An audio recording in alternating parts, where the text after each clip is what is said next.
ಸಮಯದಲ್ಲಿ ನಿನ್ನಾರಾಧಿಸುವೆ.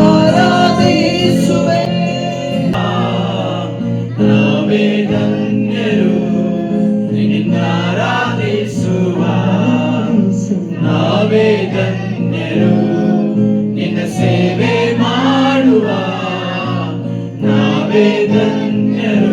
ಸೇರಿ ಸ್ತೋತ್ರ ಸ್ತೋತ್ರ ಸ್ತೋತ್ರ యేసయ్య, ಸ್ತೋತ್ರ ಸ್ತೋತ್ರ యేసయ్య, ಸ್ತೋತ್ರ ಸ್ತೋತ್ರ యేసయ్య, ಸ್ತೋತ್ರ ಸ್ತೋತ್ರ యేసయ్య. ಒಂದೇ ಸರಿ ಮಾತಾಡ್ತಾ